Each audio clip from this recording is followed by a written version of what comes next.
Alors bonjour à tous, on continue sur notre série sur le DevOps, le cloud, et la containerisation. Et l'objectif, cette fois-ci, c'est de rentrer dans le concret, dans la partie technique, hein, autour de la containerisation, autour de Docker. Alors oui, on va découvrir la containerisation avec Docker. Il existe d'autres runtime, on l'a vu, mais disons qu'on va se concentrer sur une découverte au travers de Docker parce que c'est celui qui est le plus couramment utilisé. Cette première vidéo va vraiment aller sur l'aspect technique de la containerisation. Et puis après, il y aura d'autres vidéos sur l'orchestration, sur la composition d'abord de containers, l'orchestration de containers. Et puis on finira par un aperçu de Kubernetes. L'objectif de cet ensemble de vidéos n'est pas de donner une compétence complète sur la containerisation et encore moins sur Kubernetes, mais déjà de vous donner un premier niveau de compétences, de découverte du sujet de la containerisation et puis de regarder l'ensemble des technologies qui vont avec. Donc, on reprend un petit peu le chemin hein, qui est le nôtre depuis le début de cette série de vidéos. Cette fois-ci, effectivement, on arrive dans la partie bleue hein, autour de la containerisation. Et puis, on va voir au travers de ce chemin qu'on va aussi parler un petit peu d'automation, probablement parler d'Ansible. Et puis, on ira après par la suite sur la partie orchestration. Alors, avant de rentrer dans le concret de la containerisation, on revient un petit peu sur les origines de la containerisation. Donc les origines, ça vient d'abord d'un besoin obcentrique qui était l'isolation de processus et puis le shrouting, hein. Et on l'a vu, hein, la containerisation est d'abord née, sur Kubernetes, sur Kubernetes, pardon, sur FreeBSD et heu l'objectif était d'apporter 3 niveaux d'isolation. L'isolation au niveau système de fichiers, l'isolation au niveau des interfaces réseau et l'isolation au niveau de la vision des processus, de l'isolation des processus. Cette Ce premier rapport, ça a manifestement pas mal inspiré côté Linux, puisqu'il y a eu l'initiative LXC, on va la regarder très en détail, hein, qui a eu pour objectif de reprendre ces 3 aspects d'isolation, de rajouter 3 autres aspects, et puis d'organiser les choses de façon plus structurée pour vraiment être capable de fournir cette notion de container. La démocratisation de la containerisation, elle est passée par l'initiative de la société Docker Incorporated et de la mise en place de Docker dans une approche dev-centrique, c'est-à-dire pour les développeurs et avec la capacité de leur offrir un moyen de reproduire facilement leurs environnements de développement, de reproduire leurs environnements de production sous forme de containers en utilisant des userlands de distribution, et puis de commencer à structurer leur déploiement sur plusieurs tiers et en utilisant les containers pour faire ces tiers. Est arrivée la composition, parce qu'effectivement, hein, lancer l'ensemble de ces tiers, ça nécessitait le fait que bah, soit on était obligé de lancer un par un la ligne de commande avec des lignes de commande Docker un par un, et donc est arrivé Docker Compose, qui a créé une syntaxe, euh, pas tout à fait descriptive, on le verra, mais qui permettait effectivement de matérialiser l'ensemble des containers qui étaient à lancer et les dépendances qu'il y avait entre eux. C'est pour ça que je dis que c'était pas réellement du descriptif, que ça restait encore impératif dans la démarche parce que les containers ont matérialisé des liaisons entre les containers. Mais cet apport de la composition et finalement aussi le fait que les containers offrent un pré-setup, hein, une préinstallation, quelque chose de transportable, facilement déployable, les ops se sont intéressés au sujet. Et puis, avec l'orchestration de containers, avec l'arrivée d'abord dans un premier temps de Swarm, puis après d'autres orchestrateurs qui sont arrivés, d'autres initiatives, les ops se sont réappropriés les principes et puis ils se sont dit c'est une excellente façon de pouvoir lancer facilement du logiciel et de s'assurer qu'il reste en condition de fonctionnement. Et enfin, avec l'arrivée des services back-end, d'images de containers encore plus raffinées, qu'on appelle les build packs. Et puis l'approche plateforme as a service, bah, cette fois-ci, on a vu arriver Kubernetes, on a vu arriver Cloud Foundry, et on a donc la containerisation qui est devenue une solution DevOps centrique, avec la capacité de rendre les services pour les développeurs, de rendre des services pour les opérationnels, sur une même technologie. Donc on est réellement sur un vrai outil DevOps puisqu'il vient il vient remplir cet objectif de rapprochement entre les enjeux Dev et Ops, et il permet d'améliorer la garantie puisque le système qui est déployé dans un container va fonctionner de la même manière qu'il soit sur l'environnement de développement ou sur l'environnement de production. Alors, un container, qu'est-ce que c'est? Un container, c'est un environnement d'exécution applicatif isolé. Donc isolé, ça veut dire que ce qui s'exécute à l'intérieur de cet environnement n'a pas d'interaction avec l'extérieur de cet environnement, transportable et duplicable. On peut créer des images, on peut créer quelque chose qui va permettre de transporter ce qui est prédéployé d'un endroit à un autre. Duplicable, on peut en faire autant de copies, on peut aller le mettre dans une librairie d'images. Donc, un container, c'est l'instance d'une image. L'image, c'est l'objet transportable, et le container, c'est l'élément en exécution basé sur cette image. Ce qui est intéressant, c'est qu'à tout moment, on peut figer une image euh, à partir d'un container qui est déjà instancié. On va même voir que historiquement, c'est la technique avec laquelle Docker permet de pouvoir fabriquer nos propres images. Alors un container, c'est un groupe de processus. On va essayer au maximum de démystifier la containerisation et puis vous faire sortir de la tête que c'est encore une complexification, encore des couches supplémentaires qui vont rajouter de la complexité et potentiellement de la charge induite. On va voir que c'est exactement le contraire. En fait, un container, c'est ni plus ni moins que des processus qui s'exécutent au sein d'un groupe de processus pratiquement de la même manière qu'il s'exécute sur le système d'exploitation, à quelques nuances près. Donc, ce qu'il faut bien comprendre, c'est que notre container, il va donc y avoir des processus qui s'exécutent dedans, et un container n'est considéré comme en exécution que tant il reste un processus en exécution à l'intérieur. C'est pas pour ça que le container va disparaître, il va être dans un état arrêté. On verra tout ça encore plus en détail après. Alors, nos images, je vous ai dit, c'est quelque chose de transportable, duplicable. Notre objectif, c'est pour pouvoir justement les déployer sur plusieurs environnements, pour les envoyer de l'environnement hors prod vers les environnements de prod, on va les mettre dans ce qu'on appelle une registry. C'est une librairie, une bibliothèque d'images sur lequel on va pouvoir pousser nos propres images, mais surtout récupérer des images pour pouvoir les instancier sous forme de container. Ce qui est intéressant, c'est que Docker a apporté une CLI, une interface en ligne de commande qui est assez similaire à un système de gestion de version qui permet donc de faire des pushes, des pulls, des commits, des tags. On le verra un petit peu plus en détail.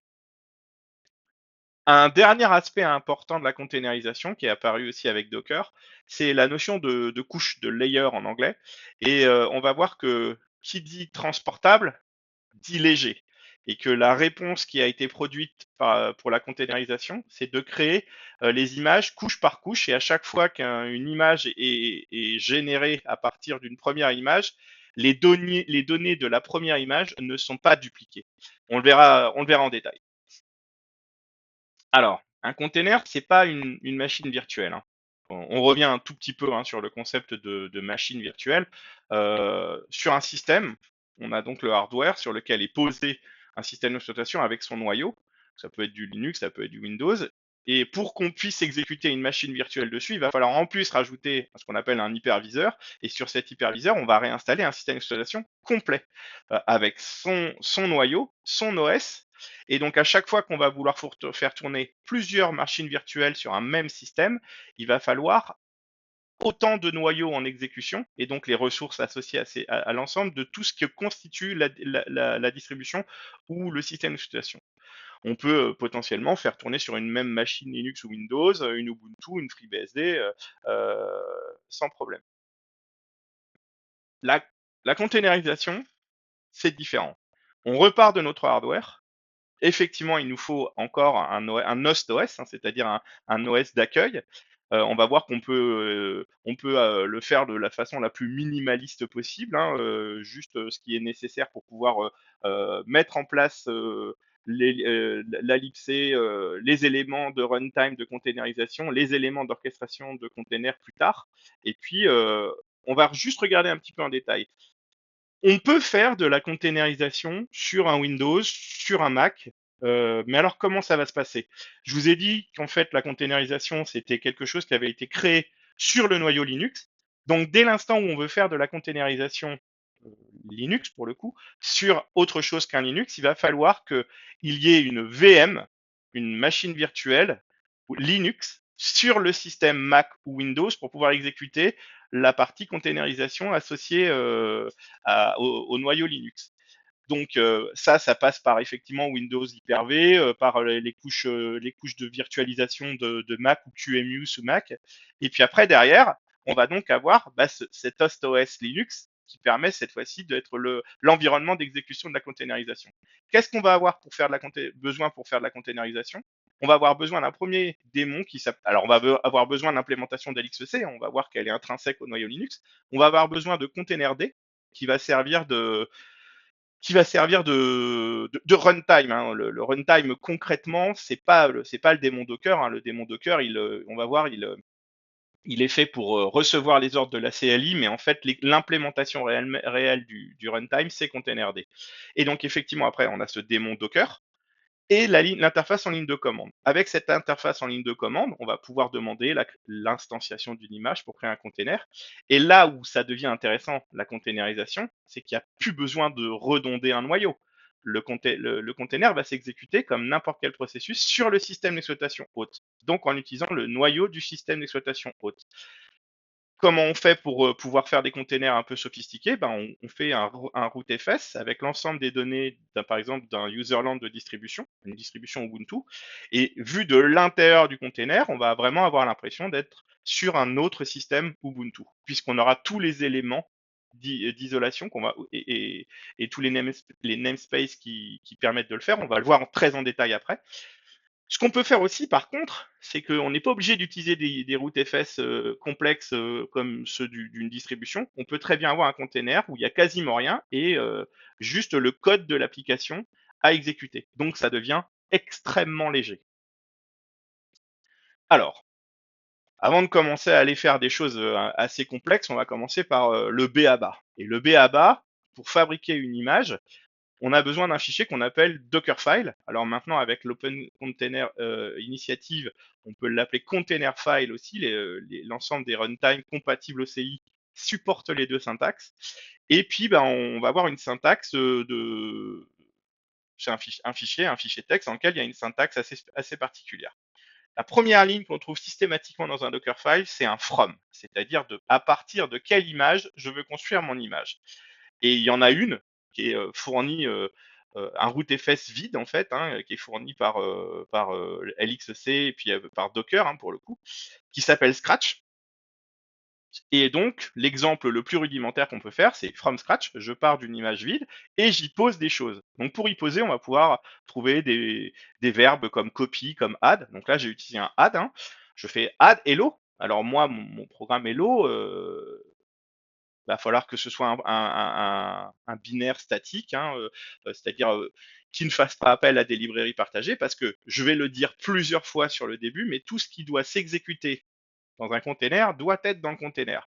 Donc pour que mon programme Hello puisse fonctionner, il faut que l'ensemble des données binaires qui sont nécessaires pour son exécution soient dans le container. Donc la technique, là, dans mon cas de figure, si c'était un binaire ELF ou EAOUT, je le compilerais statiquement en faisant en sorte que s'il faisait appel à des méthodes d'une librairie dynamique, je les réintègre dans le binaire, à la liaison. Donc je le mets à la racine de mon container. Et je dis bien, alors pas de mon container, là je suis en train de fabriquer l'image, mais je le mets à la racine du rootfs de cette image qui servira de base au container à l'exécution. Et du coup, après, j'ai une dernière commande, et la dernière commande, elle est tout le temps la même, le dernier verbe, c'est tout le temps un CMD pour dire, quand on va lancer le container à partir de cette image, quelle est la première commande à lancer. celle qui va avoir la responsabilité de maintenir le container en exécution et ou de lancer les commandes associées au container. Donc bah là, je lui dis démarre-moi slash hello, puisque je l'ai posé à la racine du container. Donc, si on regarde, je suis parti d'une image Scratch, j'ai posé une couche, donc les fameux layers de Docker, j'ai défini un entry point, un point de départ d'exécution, et ça me génère une nouvelle image qui s'appelle mon image. La commande pour faire ça, c'est docker build -t comme tag, un nom d'image, et puis le point fait référence au répertoire local sur lequel je m'exécute, dans lequel il y a le fichier Dockerfile. Jusque-là, rien de compliqué. On va réinsister sur le concept que j'ai dit. Tout ce qui doit être dans un container, s'exécuter dans un container doit être dans le container. Et du coup, moi, ce qui m'intéresse, c'est bah, je veux exacter. On va regarder aussi comment va fonctionner Docker. En fait, qu'est-ce qu'il a fait quand on reprend cet exemple-là, on lui a dit viens construire cette image. Comment a-t-il fait? En fait, il a pris l'image Scratch en faisant ce docker build -t loapp point là. Il a pris l'image Scratch, il l'a instancié sous forme de container, il a exécuté les commandes, la commande alt pour poser la couche. Donc là, on est bien. En fait, Docker crée un container, vient écrire sur une couche en lecture-écriture qu'il a fabriquée pour pouvoir recevoir les nouvelles données. À chaque fois qu'il fait une couche, il commence par la créer en lecture-écriture et puis à la fin, il la sauvegarde sous forme de couche en lecture seule. Et du coup, une fois qu'on a fait ça, je me retrouve avec une nouvelle image qui s'appelle image LOAP. Maintenant, ce qu'on veut, c'est lancer notre container à partir de l'image LOAP. Donc là, cette fois-ci, on va faire la même chose que Docker, mais nous, on va le faire pour que ce soit notre container à nous. Et là, la commande, c'est Docker run. Alors, on va tout de suite introduire le -it. En fait, sur une ligne de commande, hein, sur un système Unix ou Linux, dès qu'on a un seul moins, ça veut dire que ce sont des flags, que c'est -i, -t. Donc -i pour interactive et -t pour TTY. Ça veut dire je me lance en interactive et je viens binder les entrées-sorties sur le shell sur lequel je suis en train de m'exécuter. Ensuite, j'ai un -name. Donc ça veut dire que derrière, c'est un mot et que ça reçoit une option. Donc -name, c'est le nom que je veux donner à mon container. Je vais l'appeler hello. Et du coup, je dis à Docker, lance-moi un container qui s'appelle hello en interactif à partir de l'image hello app. Qu'est-ce qui va se passer à ce moment-là? Il va exécuter la commande, il va créer le contexte d'exécution du container, on le verra un petit peu plus de façon plus concrète, et il va l'exécuter. Et c'est mon programme Hello qui s'exécute à l'intérieur de mon container. Et c'est à ce moment-là, c'est au moment où on instancie, c'est-à-dire quand on passe d'une image à un container, qu'on vient récupérer toutes les couches en lecture seule, créer une couche en lecture-écriture et s'exécuter à l'intérieur. Je vais raffiner un tout petit peu l'exemple. Imaginons maintenant que ce que je veux lancer, c'est du shell. Donc là, si j'ai fait un script shell ultra rudimentaire, hein, j'ai mis un petit shebang /bash, hein, donc shebang ça veut dire sharp bang, ça veut dire dièse, point d'exclamation.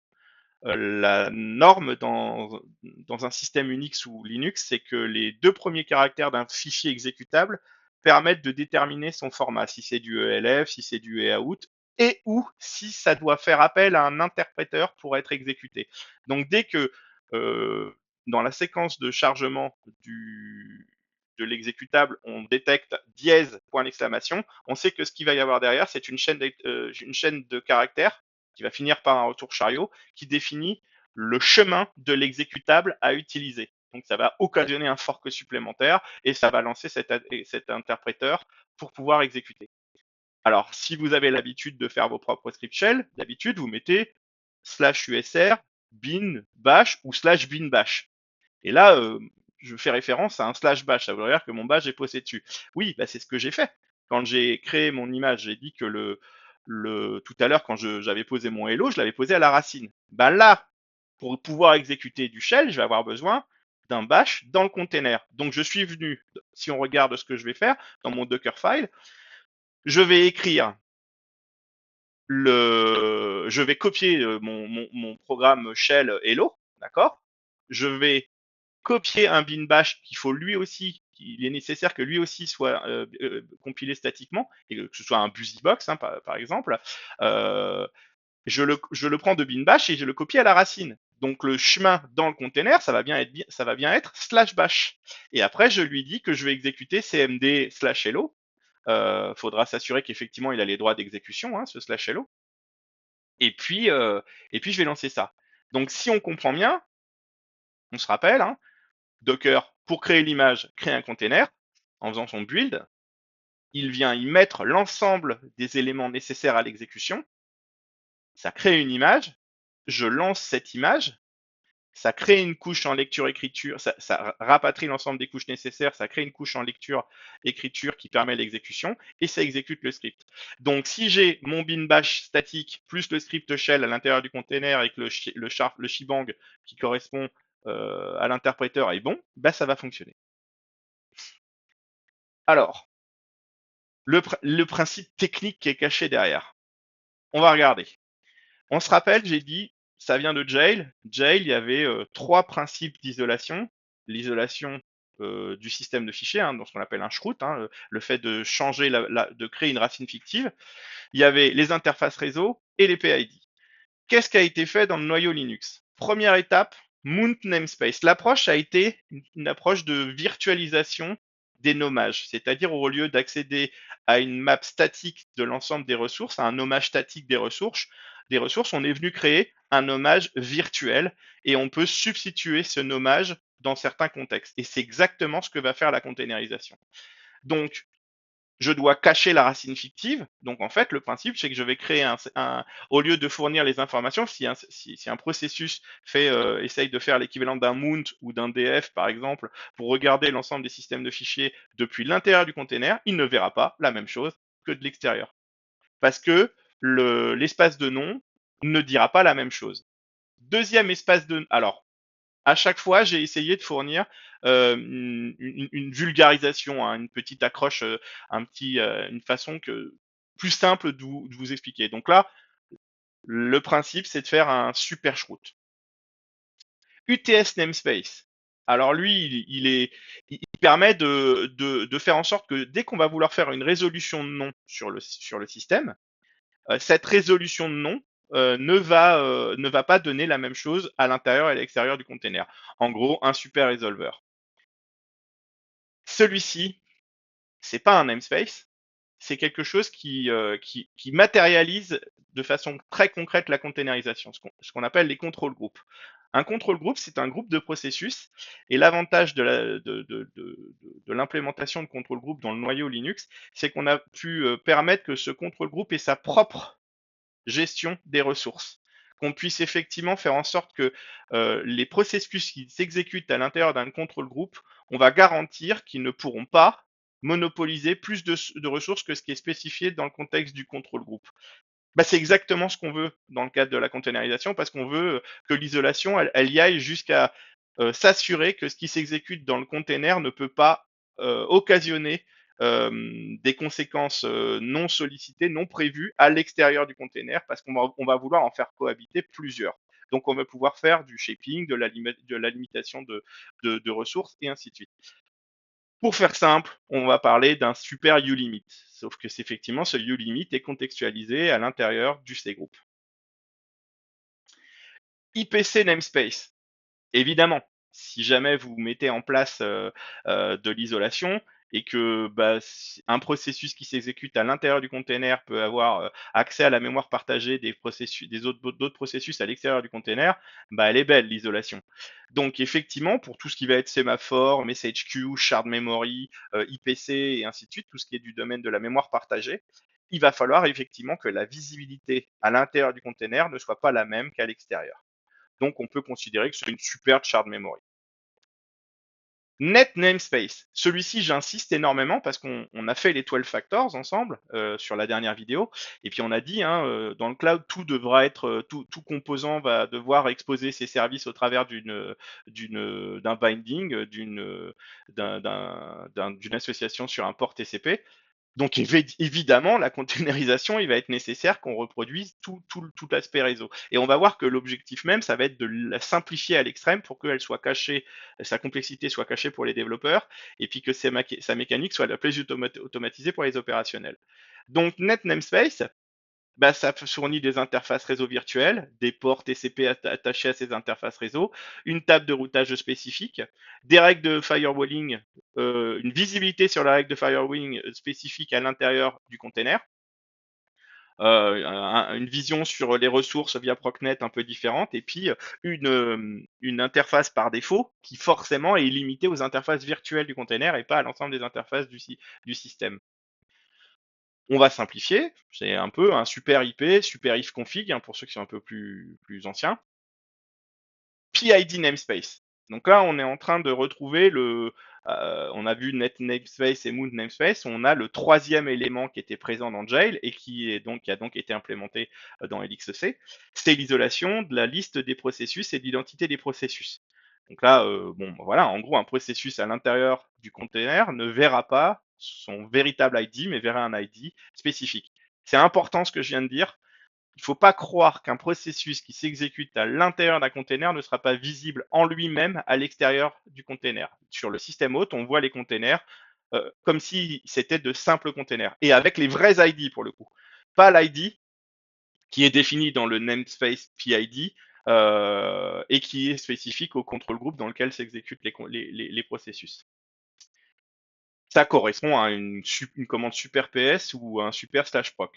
Alors là, vous allez me dire, on a l'impression de parler de rootkit. Depuis tout à l'heure, tout ce qu'on voit, c'est des mécanismes pour cacher la vérité sur le système. Bah oui, c'est vrai que c'est un petit peu la même type de mécanique, hein, sauf que cette fois-ci, c'est pour la bonne cause. User namespace. Bah oui, il est donc indispensable que un utilisateur de l'intérieur du container ne fasse pas la même association PID, UID, GID et username, group name. On a l'ensemble de tous les namespaces, on a control group, on a toutes les briques qui permettent d'isoler, de remplir la fonction d'isolation au sein du noyau Linux et donc de faire de la containerisation. Le dernier, un user namespace, ça s'apparente effectivement à un super pass WD pour faire simple. On va regarder, c'est compliqué hein, ce que je viens d'évoquer, donc on va le regarder d'une façon un peu différente. On va partir d'un processus traditionnel. Quand j'ai un processus qu'on lance sur le système Unix, bah, ce qu'il faut bien comprendre, et c'est là aussi où je veux démystifier la containerisation, dès l'instant où on a implémenté dans le noyau Linux les besoins nécessaires à la containerisation, en fait, on a fait en sorte que n'importe quel processus soit soumis pratiquement aux mêmes règles. Il va y avoir cette notion de namespace, sauf qu'au lancement du système, il va y avoir un namespace racine qui va être créé, qui va matérialiser la vraie racine du système, les vraies interfaces, les vraies résolutions de noms, et ainsi de suite pour l'ensemble de tous les éléments d'isolation. Mais donc un processus, bah, il va fonctionner de la même manière, il va passer par cette couche d'isolation et donc il va passer par cette couche de namespace. Cette fois-ci, par contre, si j'ai mon processus au sein d'un container, il est dans son contrôle groupe, il a sa propre limitation de ressources inhérente au contrôle groupe, et par contre, il voit pas la réalité. Il voit sa racine qui est probablement dans un var lib docker quelque chose, il voit des interfaces réseau virtuelles, il voit une résolution de nom qui est pas forcément la même et qui n'est pas en tout cas pas celle du système. Il voit pas les mêmes, il voit pas la totalité des segments de mémoire partagés. Il n'a pas du tout la même vision sur la liste des processus et il n'a pas la même association entre UID, GID et username, group name. Alors, comment ça se passe? En fait, on l'a dit, hein, vous vous rappelez, au tout début, on a dit, pour créer un processus, pour créer un container, il va falloir, au travers de l'interface en ligne de commande de Docker, s'adresser au démon Dockerd via une socket TCP nommée, une socket nommée, pardon, ou une socket TCP. Par défaut, c'est une socket nommée sur le système de fichiers. Et au travers de containerd, venir traverser, utiliser les appels système de faire des syscalls sur la partie kernel land au travers de la libc et venir effectivement créer d'abord un contrôle groupe spécifique, puis créer les processus à l'intérieur. Si on regarde ce qui se passait à l'époque quand on créait un processus, bah en fait, le seul moyen de créer un processus sur un système unique, c'est de forker, c'est-à-dire de partir d'un premier processus, de copier ce processus et de substituer les segments de mémoire, les segments de données, les segments exécutables pour y mettre ceux du nouveau processus. Et ben en fait, c'est le démon Docker qui va avoir la charge de faire le fork cette fois-ci. Et là où un processus, quand il fork, il reste dans le contrôle groupe initial, sauf si on a fait de manière que ce soit pas le cas, c'est-à-dire reproduire un peu ce que fait Docker, et il va forcément continuer à voir les choses au travers des namespaces racines. Là, par contre, le démon Docker, au moment où on instancie le container, il crée ce fameux contrôle groupe, il lui associe des namespaces spécifiques qui viennent lui masquer la réalité de ce qui s'exécute sur le système, et il instancie les processus à l'intérieur. Et tout autre processus qui va être instancié va forker, mais au sein du contrôle groupe, avec des namespaces qui lui disent pas la vérité. Donc, ce qu'il faut bien comprendre, c'est que la containerisation, ça repose sur l'initiative LXC, sur cette notion de C-group, hein, c'est le contexte d'exécution, sur cette notion de namespace pour implémenter l'isolation. Du coup, ce qu'a apporté Docker, c'est une interface en ligne de commande plus user friendly. Et ils ont apporté le mécanisme de layering, hein, les overlays, les union FS, on les verra encore un petit peu plus en détail, et puis l'interface en ligne de commande un petit peu plus user friendly. On va regarder un petit peu plus. On va aller de plus en plus sur des exemples de plus en plus concrets. Évidemment, hein, les premiers exemples que je donne, hein, vous allez jamais faire ça. Hein, c'était vraiment dans une approche uniquement didactique. On continue avec notre from scratch. Hein, je vous promets, on va arrêter après. Hein. Mais voilà, cette fois-ci, on va partir encore from scratch. On va continuer à poser un bin batch parce qu'on va avoir besoin d'un entry point en shell. On va décider de lancer au sein de notre container 2 démons. Ça peut être des programmes binaires, hein, c'est probablement le cas dans mon exemple. Un démon 1 et un démon 2, qui vont s'attacher respectivement sur 2 ports TCP. Or moi, je veux pas que le démon 2 il sert de dépendance au démon 1. Donc c'est au démon 1 à l'intérieur du contexte réseau, sur les interfaces réseau virtuelles du container, que le démon 1 va consommer le démon 2 potentiellement. Mais mon démon 2, je veux pas forcément le rendre visible de l'extérieur. Malgré tout, il va y être, parce que les ports TCP, on va pouvoir venir faire des attachements. Mais là, Docker a proposé de la métadonnée, a proposé en fait la mécanique d'exposition. Donc avec un mot-clé expose, on va pouvoir renseigner des métadonnées. C'est pas des couches dans le routefs du container hein, qu'on est en train de poser. C'est juste une donnée et avec des commandes comme docker inspect, on va pouvoir récupérer ces données. On en verra d'autres des métadonnées. Mais du coup, ça veut dire que moi, développeur de l'image, j'ai dit, bah, mon container, il propose un service qui se consomme sur ce port TCP.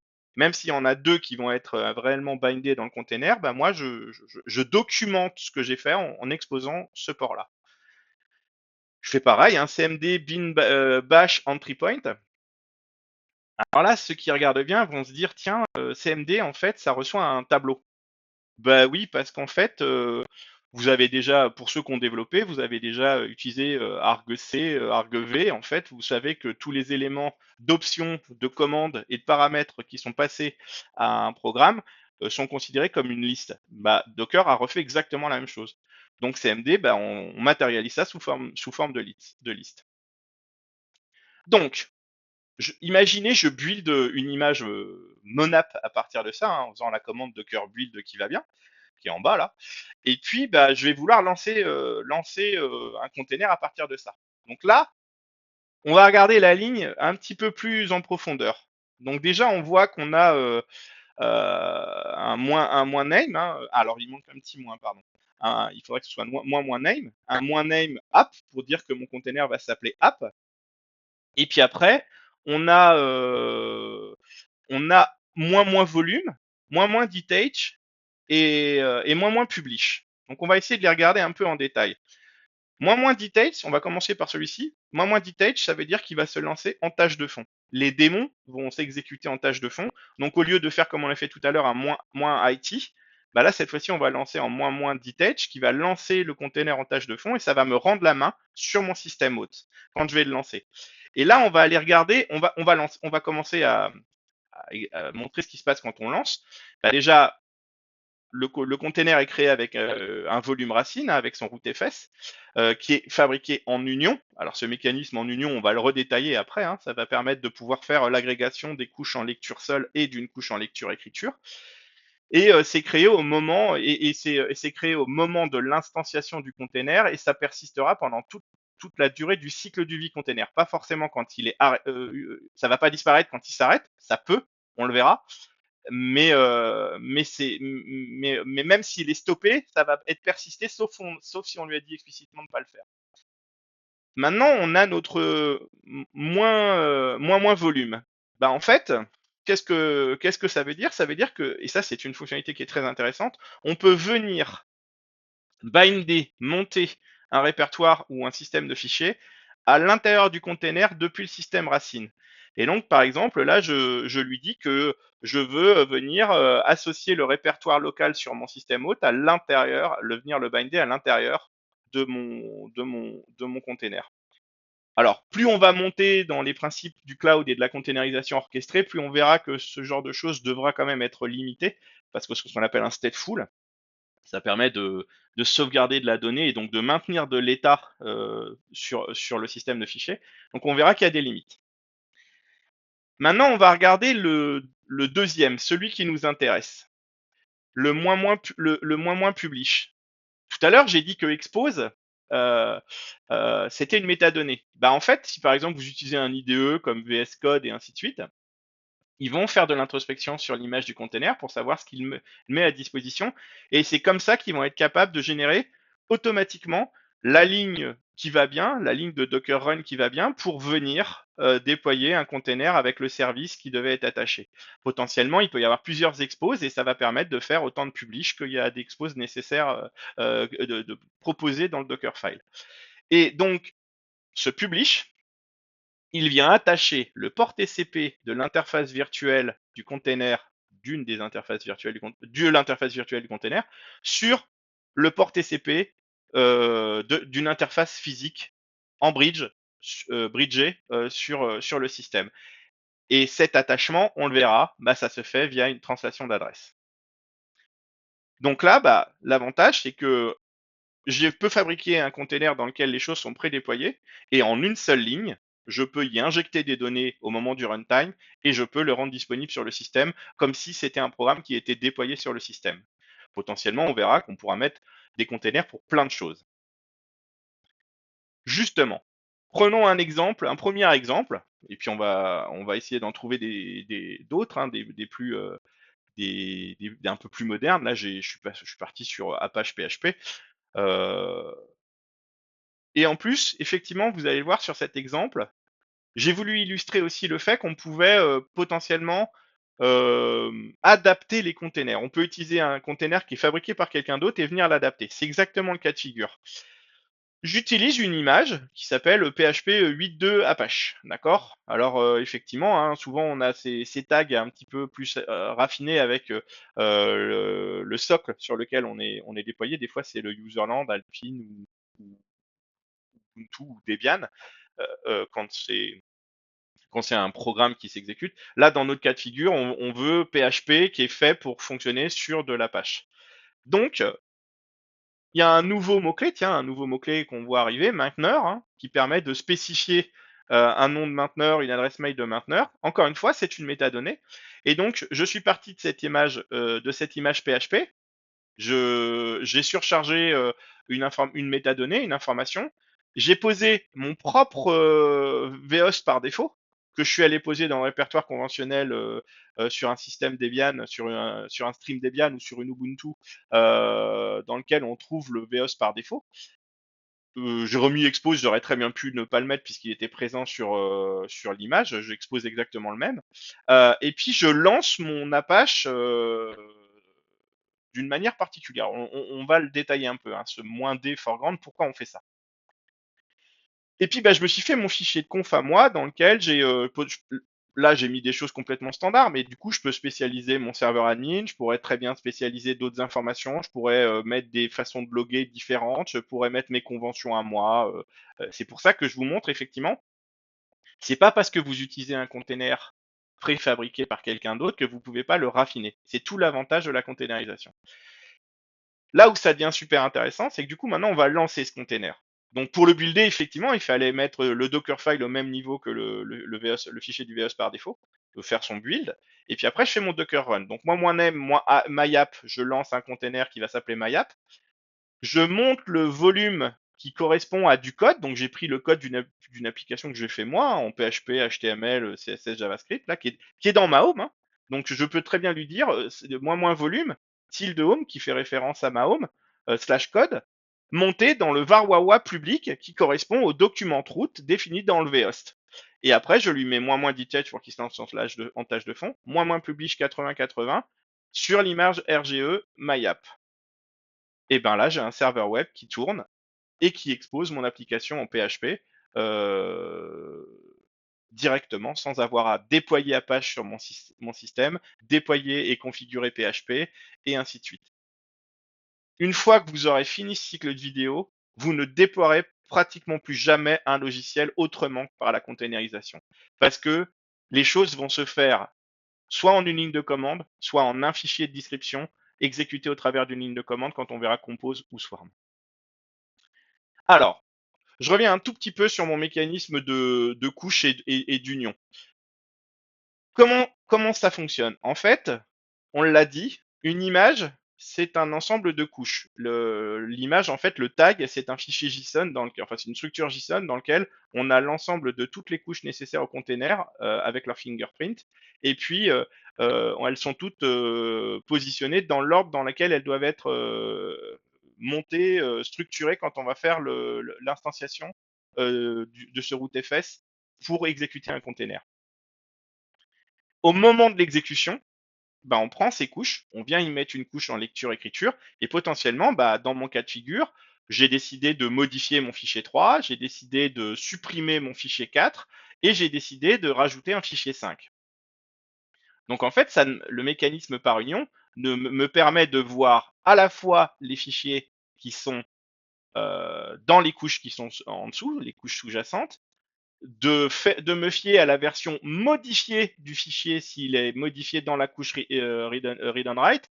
Et si un fichier est marqué comme supprimé, eh ben, le mécanisme de système de fichiers par union va faire que je ne le vois pas. Et le fichier 5 va être présent que dans ma couche en lecture-écriture, mais du coup, il va être lui aussi accessible. Au moment où je fais par exemple le commit, c'est-à-dire que je viens créer une image à partir de mon container, ou c'est ce que fait la commande docker build, en fait, je vais, créer une couche, je vais créer une nouvelle couche dans laquelle il va y avoir la version du fichier 3 modifié, qui, vu qu'elle est tout en haut de la pile, tout en haut de la structure de la liste chaînée de l'ensemble des couches définies dans le JSON, euh, c'est cette version qui fera foi. On va avoir ce qu'on appelle un mark as whiteout pour dire que le fichier 4 n'existe plus dans la dernière couche et donc il ne faudra plus aller essayer d'accéder à ce fichier dans les couches sous-jacentes. Et puis on va y avoir le fichier 5. Ce que vous avez compris, c'est que c'est une vision différentielle. Chaque couche ne duplique pas de données d'une couche précédente. Donc c'est comme ça que ça devient transportable et léger. Si vous voulez une analogie, si vous avez eu l'occasion, alors peut-être pas d'un live CD, mais d'une clé USB bootable, et du coup cette clé USB va être en lecture seule, vous pouvez booter sur ce support en lecture seule, et pourtant le système va être modifiable. Vous allez pouvoir créer des fichiers. Alors normalement, il y a deux principes hein, si vous utilisez ce genre de choses. Soit vous avez la possibilité d'avoir une partie en lecture-écriture sur la clé USB si c'est une clé USB. Soit il vous a demandé l'accès au système de fichiers de la partition Windows sur laquelle vous êtes, sur de la machine sur laquelle vous étiez ou du système Linux sur lequel vous étiez. Vous avez booté sur ce système. Il va venir sauvegarder les données sur le système, le système installé. Et si c'est pas le cas, au moment où vous allez arrêter le système, toutes vos modifications vont être perdues. Mais pendant tout le cycle de fonctionnement, eh ben, le mécanisme qui vous permet de pouvoir interagir avec le système comme si l'ensemble des données étaient déployées, eh ben, c'est un système de fichiers par union. Voilà, je ne vais pas aller plus loin, mais il y a des explications beaucoup plus précises, beaucoup plus concrètes. C'était vraiment pour faire une première vulgarisation. Alors, on a vu plein d'exemples très minimalistes. Des images, il en existe pour tout. Il en existe d'abord pour fournir des userlands, hein, Ubuntu, Debian, et il y en a qui sont vraiment spécifiques, spécialisés pour la containerisation. Je pense par exemple à Alpine, qui va être plus léger, qui va faire référence à moins de, avec un userland plus petit, mais aussi avec une libc plus petite pour être plus adapté à la containerisation. Et puis avec un système de gestion de package qui va être plus minimaliste. Sur un système Ubuntu ou Debian déployé, hein, sur un système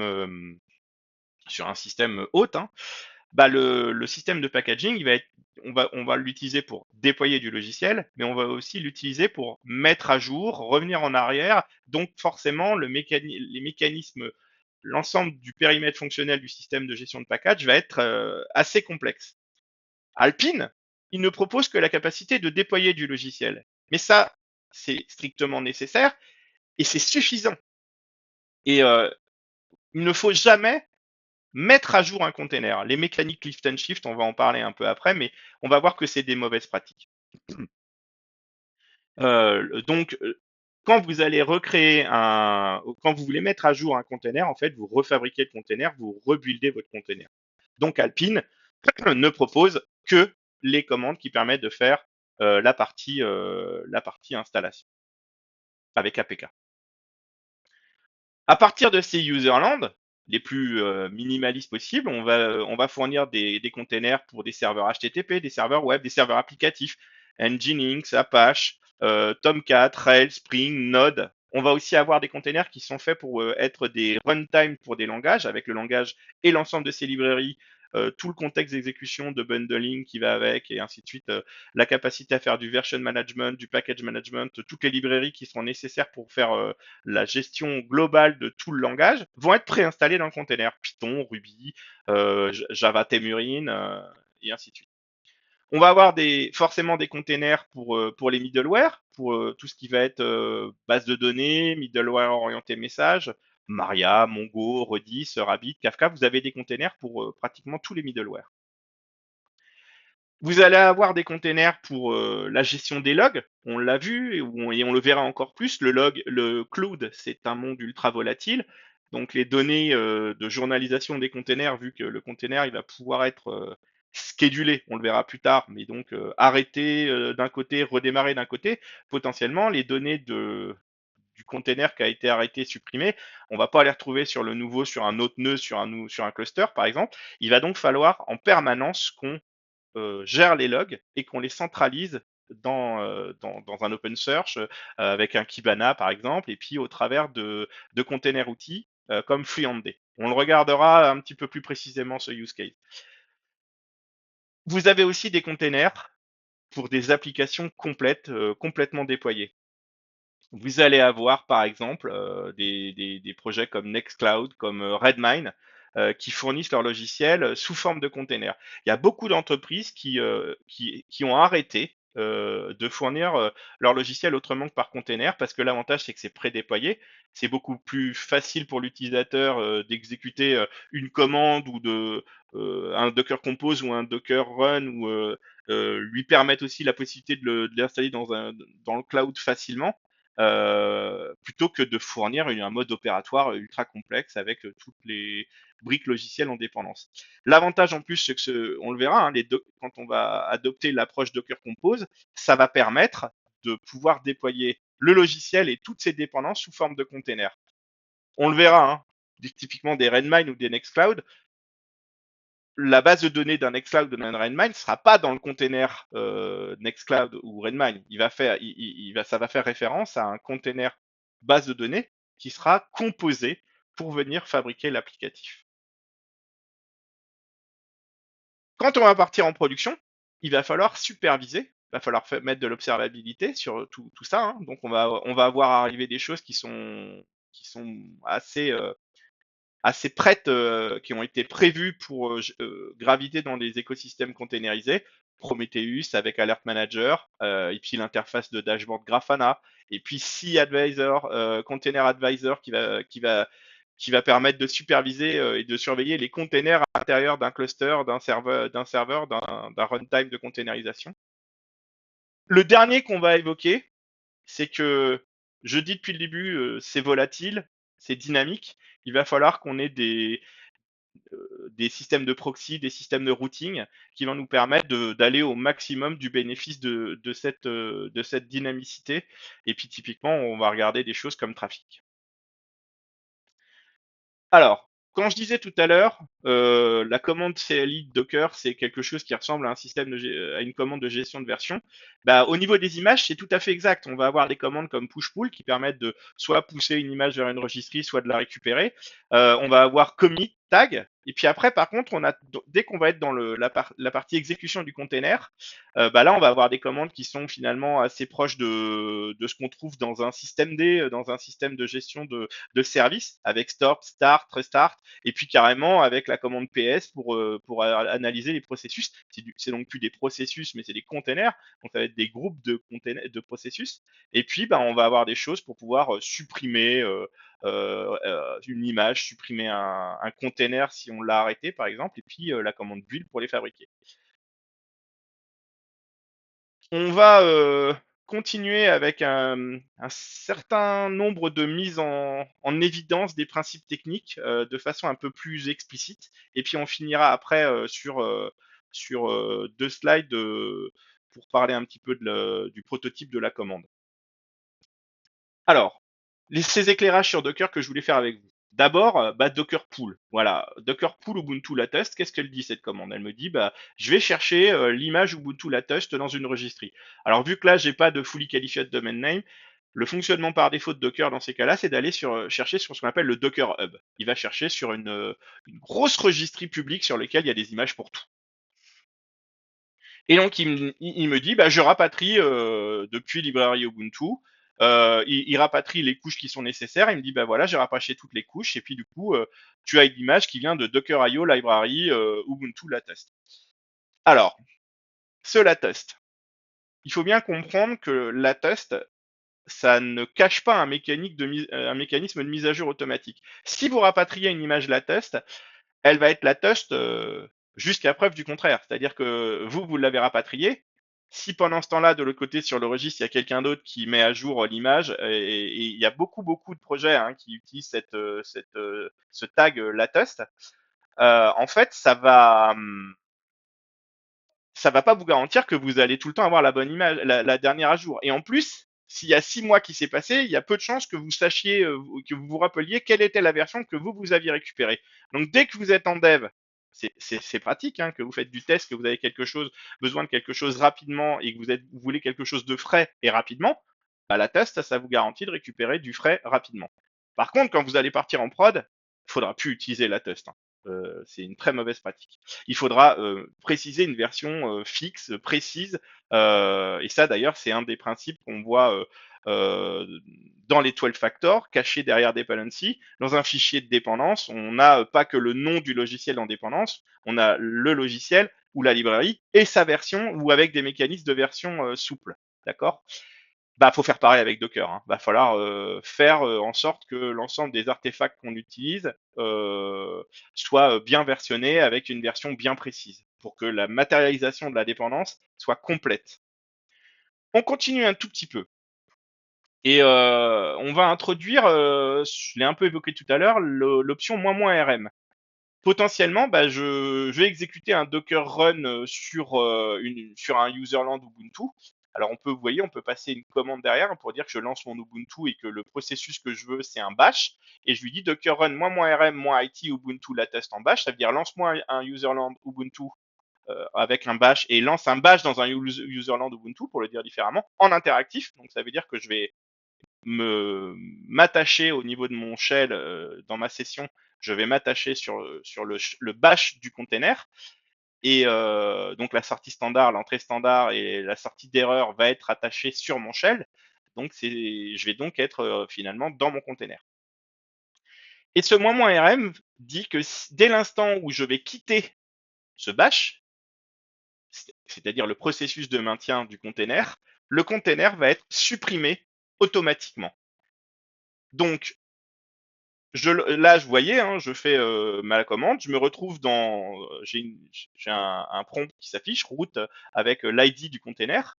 Et si je fais un PSOX, je m'aperçois qu'à l'intérieur de ce container, j'ai deux processus qui se sont lancés. Alors, on voit qu'il y en a eu un peu plus que ça. Parce que là, regardez, j'ai fait un bash, et puis mon PSOX, il a un PID de 9, donc il y a eu d'autres petits processus. C'est-à-dire que probablement, il va y avoir un bash RC qui a dû faire certaines configurations dans la bataille, là. Mais surtout, mon bash, il est PID 1. Donc si vous connaissez un tout petit peu Linux, bah, c'est pas possible un bash PID 1, puisque le PID 1, c'est celui d'init, c'est-à-dire le premier processus qui est lancé sur un système Linux, qui est maintenu tant que le système fonctionne. Donc le PID 1, il est jamais libéré. Bah là, si. Bah ça, c'est le principe d'isolation, et c'est la matérialisation de ce qu'on a vu avec les namespaces. Mon bash, de l'intérieur du container, il est persuadé d'avoir un PID 1. Si je stoppe mon shell, hein, que je fais un exit sur mon shell à l'intérieur du container, et ben mon container, il va être directement supprimé. On le reverra de façon un petit peu plus visuelle un peu plus tard. Supprimer l'image d'un container. C'est-à-dire une fois que j'ai plus besoin de mon image Ubuntu Latest, vous l'avez compris, hein, c'est quand même vachement pratique. Si j'ai besoin, je suis sur n'importe quel système, j'ai besoin d'avoir une Ubuntu from scratch, c'est-à-dire toute fraîche, pour pouvoir tester le déploiement de quelque chose et ainsi de suite, sans le faire sur un système sur lequel il y a déjà eu de la vie, de l'activité. La containerisation, ça va être ultra pratique. Donc, malgré tout, là, voilà, continuons sur l'exemple. Supprimer l'image du container, j'en ai plus besoin. Je veux libérer de la place. Je fais un Docker RMI Ubuntu Latest. Là, il y a quelque chose de particulier qu'il faut comprendre. En fait, ce qu'il va commencer par faire, c'est détaguer. Il va enlever le tag Ubuntu Latest pour dire, bah, tu l'utilises plus. Et il va essayer de supprimer toutes les couches qui ne seraient pas utilisées par un autre container. Potentiellement, quelqu'un, si j'ai plusieurs images que j'ai rapatriées et que quelqu'un a utilisé l'image Ubuntu comme base pour faire son propre container, c'est pas parce que moi j'ai supprimé la couche, le tag Ubuntu Latest, que je vais supprimer les couches inhérentes à Ubuntu Latest parce qu'il y aura un container qui continue d'utiliser. C'est important de bien le comprendre. Alors, on continue un petit peu nos éclairages. On va faire un exemple avec un serveur Nginx qu'on bind sur un port 80. Donc je Docker pull mon Nginx latest. Je vais créer un fichier. Voilà, pour faire simple, j'ai pas mis d'HTML ni quoi que ce soit. J'ai mis une simple chaîne de caractères dans un fichier texte. Je lance mon container en -rm, -detach, -p pour le binder sur 80-80, en montant un volume en montant le fichier texte en tant que volume dans var HTML Wawa sur Nginx latest. Ça me crée un container, on voit le fingerprint du container. Je fais un Docker PS, il me dit bien que j'ai un container qui s'exécute depuis l'image Nginx, qui a lancé un entry point qui s'appelle docker entrypoint.sh, qui tourne depuis 24-25 secondes et qui est attaché sur l'interface par défaut, sur l'adresse IP par défaut, pardon, du 80 de la machine hôte vers le 80 du container. Et ça en IPv6 comme en IPv4. Et comme je lui ai pas donné de -name, il lui a donné un nom arbitraire, aléatoire, qui est souvent composé de la même manière. Hein, c'est deux mots séparés par un underscore. En fait, là, je suis toujours sur mon système hôte et je vais lancer un CURL, un curl, sur localhost, hein, j'ai le droit, hein, puisque je suis bindé sur 0000. Donc c'est à la fois les interfaces réseau, mais aussi la boucle locale, la loopback. Et puis bah du coup, bah, normalement, vu que test.txt il est dans mon document de route, bah, ça devrait fonctionner. Et c'est le cas, ça me renvoie Hello World. J'ai une requête HTTP qui est accédé sur le container au travers du binding du port 80 de mon système hôte sur mon container. Docker Stop D99, ça c'est aussi un petit truc sympa à voir. On peut facilement abréger la container ID d'un container si jamais il y a pas d'ambiguïté. Donc je lui dis Docker Stop D99, il m'envoie D99 pour me dire qu'il a bien supprimé quelque chose qui faisait référence à ce début de container ID. Et si je l'ai stoppé, vous avez bien vu, je l'ai stoppé. Si cette fois-ci je fais un Docker PS-A, c'est-à-dire pour voir tous les containers à la fois en exécution comme à l'arrêt, Et ben là, il me dit qu'il n'y a plus de container qui existent. Et ça, c'est l'effet du moins RM. Pour finir mon truc, je supprime mon petit test.txt histoire de ne pas salir mon serveur. Alors, on va essayer d'illustrer un petit peu les mécanismes, de façon un peu plus visuelle, les mécanismes qui sont derrière les namespaces. J'exécute un petit userland Ubuntu avec un bash. Je le mets en interactif. Et puis du coup, comme c'est un userland Ubuntu, je peux faire un apt update pour mettre à jour l'index de package. Je peux faire un apt install htop pour installer un programme. Alors pourquoi htop? Htop, pour votre information, c'est une alternative un petit peu visuelle, un peu colorée à top. Mais l'avantage, c'est que je suis certain que sur mon système hôte, il n'est pas installé. C'est pour ça que j'ai pris ce truc-là. Et puis, quand je lance htop, c'est comme un top, hein, ça va pas me rendre la main, ça va rester tant que je quitte pas explicitement le programme top. Je me connecte sur un autre shell sur mon système racine, et depuis mon système hôte, je fais un psaux grep htop, et je vois mon processus htop. Il existe sur le système racine comme n'importe quel processus, avec le PID 5162. Je fais une commande docker exec. Et ça est très pratique cette commande. Elle permet d'exécuter une commande sur un container directement. Directement. Alors ça permet, si par exemple, si je mettais un bash derrière, ça permettrait de relancer un bash dans mon container. Donc de pouvoir accéder au contexte d'exécution de mon container avec un nouveau shell. Bah là, je veux simplement faire un psaux grep htop dans le container, donc docker exec mon Ubuntu psaux grep htop. Et là, il me dit, bah, htop, dans le container, son PID, c'est 186. Si je continue un petit peu, si je regarde ce qu'il y a dans le système, dans le procfs, dans le système de fichiers proc pour le PID 5162, si je regarde les informations du cgroup, il me dit, ah, attention, c'est un contrôle groupe spécifique, c'est un contrôle groupe pour un container Docker, on le voit, alors que de l'intérieur du container, quand je fais un Docker exec mon Ubuntu 4 proc 186 cgroup, il me dit non, non, bah, c'est le C-group normal. Donc, depuis l'intérieur du container, il est persuadé d'être à la racine du système.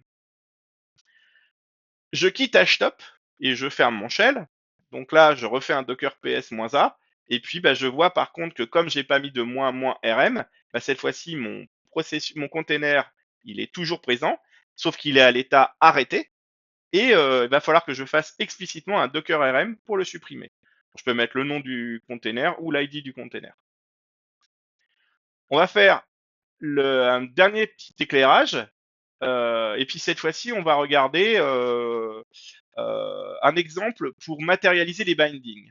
Donc, on repart sur un petit exemple avec un serveur Nginx qui va être bindé sur le port 80. Je le lance en tâche de fond, en -rm, comme ça je ne serai pas embêté à la fin, il va se supprimer tout seul. Et du coup, si je fais un psaux un peu particulier, un grep docker proxy, alors je vais vous expliquer ce que c'est que ce docker proxy, je vois qu'il y a deux lignes qui sont existantes et qui en fait sont apparues au moment où j'ai lancé mon container et qui vont persister tant que le container est en exécution. Et on voit elles ont des options qui matérialisent le binding qu'on essaye de faire. Host IP, host port, container IP, container port. On en a deux, parce qu'on le fait en IPv6 et en IPv4, et que ça va se faire sur des tables de NAT qui sont différentes, sur des implémentations du NAT différentes pour IPv6 et IPv4. Et en fait, effectivement, bah, c'est ce petit programme qui a la responsabilité de venir créer la règle de NAT qui permet de faire le binding de port de TCP entre le container et le système hôte. Et on le voit, c'est la ligne que j'ai mis en vert qui matérialise la translation d'adresse jusqu'à l'adresse IP virtuelle du container sur le port 80. Si je coupe, si je stop, j'ai un docker stop de mon container, je regarde mes tables de NAT avec iptable, avec le front-end d'iptable qui tape sur nftable, sur les systèmes les plus modernes, ou sur iptable s'il est un petit peu plus ancien. Et ben cette fois-ci, on voit que la règle de NAT, elle a disparu. Juste pour finir, on commence à voir que la commande Docker, on va pouvoir manipuler des sous-groupes, des objets qui sont identifiés par des sous-groupes. Par exemple, des images, des containers, des réseaux, des volumes, et ainsi de suite. Donc, à chaque fois qu'on va taper des commandes sous Docker, on va faire un Docker, quelque chose, et une commande. Donc, par exemple, si je veux lister les containers qui sont les images qui sont présentes sur mon système, je vais faire un Docker image ls, et puis là, je peux en avoir plein, et puis normalement, là, dans mon cas d'exemple, je devrais voir mon image Ubuntu. On a vu que pour effacer une image, on pouvait faire un Docker RMI. Ce que je veux illustrer là, c'est que dans la commande Docker, il va y avoir, pour les actions les plus courantes, des alias. Et puis, quoi qu'il arrive, les commandes seront récupérables dans les subcommandes qui correspondent aux objets qu'on veut manipuler. Donc on peut faire un Docker image rm Ubuntu qui correspond à un RMI. Alors, on va bientôt conclure, mais en gros, la commande Docker, hein, pour aller un tout petit peu plus loin sur ce que j'étais en train de dire, on peut faire des Docker images ls, rm, on peut manipuler des images, on peut alors c'est ça aussi que je voulais vous montrer. On peut créer des volumes de façon séparée. C'était pas possible à l'époque, au tout début de Docker, mais c'est apparu après coup. À l'époque, il fallait, pour avoir un volume, il fallait qu'il y ait un container qui le maintienne. Et maintenant, les volumes sont des objets indépendants. Les réseaux sont des objets indépendants. Donc, on a Docker Volume pour créer des volumes, Docker Réseau pour créer des réseaux. On le verra de façon encore plus visuelle quand on va faire la composition et l'orchestration de containers. On a des commandes pour les registries. On a les commandes pour faire du clean avec prune, rm et ainsi de suite. Alors prune, il faut faire attention, hein, ça permet de supprimer tout ce qui n'est pas utile. Donc par exemple, si on fait un Docker prune sur des containers, bah, ça va supprimer tous les containers qui a priori servent à rien. On peut faire ça sur les volumes, sur les réseaux, mais il faudra faire très attention à ce qu'on fait. On peut manager les containers, on a vu un run, start, stop, restart, exec, ps, Docker logs, on y reviendra un petit peu plus tard. Et puis, service, on va aussi le voir plus tard parce que c'est ce qui va être utilisé quand on va faire du Docker Swarm, quand on va faire de la clusterisation. On finit par une synthèse. Ce qu'on a vu, en gros, c'est que la containerisation, ça repose sur le principe d'isolation, sur la capacité de transporter et de dupliquer les informations, et sur la capacité de fournir une accessibilité au niveau réseau aux containers. Donc, l'isolation, contrôle groupe, pour matérialiser le contexte d'exécution. Les namespaces, pour fausser la vision des processus à l'intérieur du container par rapport à ce qui s'exécute à l'extérieur des containers. La transportabilité, la duplicabilité s'appuie sur le mécanisme par couche avec UnionFS. Enfin, l'UnionFS, l'implémentation dans Docker, c'est AUFS. La notion de volume, la notion d'overlay. Et puis, l'aspect accessibilité au niveau réseau. D'abord, le bridging des interfaces réseau et du NAT maintenu par le petit Docker proxy via NFTable, via IPTable. Et je vais m'arrêter là sur cette vidéo. C'est une grosse vidéo, mais c'était indispensable de voir la totalité du périmètre Docker. Et puis par la suite, on va faire la composition, l'orchestration sur des vidéos séparées. Je vous remercie.